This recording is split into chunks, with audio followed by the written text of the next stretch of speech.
Chapter 1 of The Life and Adventures of Peter Wilkins, Volume 1. The Life and Adventures of Peter Wilkins, by Robert PALTOCK, Chapter 1. I was born at Penhale, in the county of Cornwall, on the 21st day of December, 1685. About 4 months after my father, Peter Wilkins, who was a zealous Protestant of the Church of England, had been executed by Jeffreys, in Somersetshire, for joining in the design of raising the Duke of Monmouth to the British throne. I was named, after my father and grandfather, Peter, and was my father's only child by Alice, his wife, the daughter of John Capert, a clergyman in a neighboring village.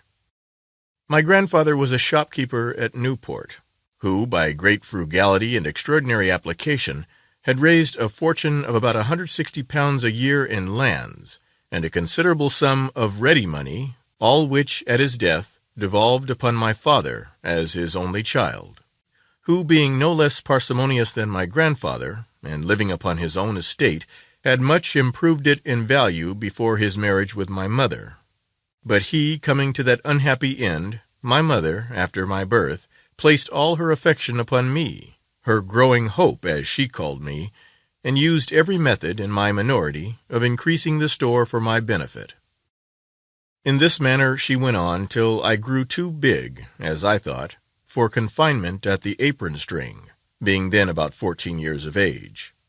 And having met with so much indulgence from her, for that reason found very little or no contradiction from anybody else. So I looked on myself as a person of some consequence, and began to take all opportunities of enjoying the company of my neighbors, who hinted frequently that the restraint I was under was too great a curb upon an inclination like mine of seeing the world. But my mother, still impatient of any little absence, by excessive fondness, and encouraging every inclination I seemed to have, when she could be a partaker with me, kept me within bounds of restraint till I arrived at my 16th year. About this time I got acquainted with a country gentleman of a small paternal estate, which had been never the better for being in his hands, and had some uneasy demands upon it.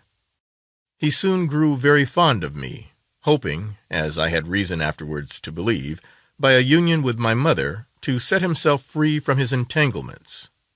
She was then about 35 years old, and still continued my father's widow, out of particular regard to me, as I have all the reason in the world to believe. She was really a beautiful woman, and of a sanguine complexion, but had always carried herself with so much reserve, and given so little encouragement to any of the other sex, that she had passed her widowhood with very few solicitations to alter her way of life. This gentleman, observing my mother's conduct, in order to ingratiate himself with her, had shown numberless instances of regard for me,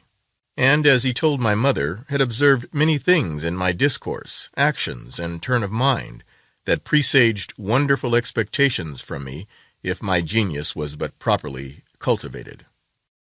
This discourse, from a man of very good parts, and esteemed by everybody an accomplished gentleman, by degrees wrought upon my mother, and more inflamed her with a desire of adding what lustre she could to my applauded abilities, and influenced her so far as to ask his advice in what manner most properly to proceed with me. My gentleman then had his desire, for he feared not the widow could he but properly dispose of her charge. So, having desired a little time to consider of a matter of such importance, he soon after told her he thought the most useful method of establishing me would be at an academy, kept by a very worthy and judicious gentleman, about 30 or more miles from us, in Somersetshire, where, if I could but be admitted, the master taking in but a stated number of students at a time, he did not in the least doubt but I should fully answer the character he had given her of me, and outshine most of my contemporaries. My mother, over-anxious for my good, seeming to listen to this proposal, my friend, as I call him, proposed taking a journey himself to the academy, to see if any place was vacant for my reception, and learn the terms of my admission, and in 3 days' time returned with an engaging account of the place, the master, the regularity of the scholars, of an apartment secured for my reception, and, in short, whatever else might captivate my mother's opinion in favor of his scheme. And indeed, though he acted principally from another motive, as was plain afterwards, I cannot help thinking he believed it to be the best way of disposing of a lad 16 years old, born to a pretty fortune, and who, at that age, could but just read a chapter in the Testament.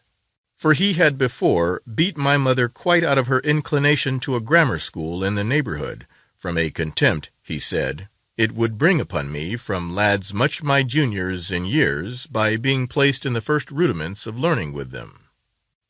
Well, the whole concern of my mother's little family was now employed in fitting me out for my expedition, and as my friend had been so instrumental in bringing it about, he never missed a day inquiring how preparations went on, and during the process, by humoring me, ingratiated himself more and more with my mother, but without seeming in the least to aim at it. In short, the hour of my departure arrived, and though I had never been master of above a sixpence at one time, unless at a fair or so for immediate spending, my mother, thinking to make my heart easy at our separation, which, had it appeared otherwise, would have broke hers and spoiled all, gave me a double pistole in gold, and a little silver in my pocket to prevent my changing it. Thus I, the coach waiting for us at the door, having been preached into a good liking of the scheme by my friend, who now insisted upon making one of our company to introduce us, mounted the carriage with more alacrity than could be expected for one who had never before been beyond the smoke of his mother's chimney.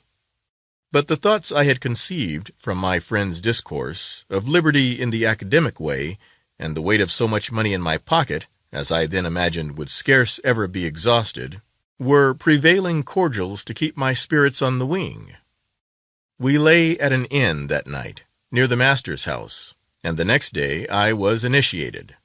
and at parting with me, my friend presented me with a guinea. When I found myself thus rich, I must say I heartily wished they were all fairly at home again, that I might have time to count my cash, and dispose of such part of it as I had already appropriated to several uses then in embryo. The next morning left me master of my wishes, for my mother came and took her last, though she little thought of it, leave of me,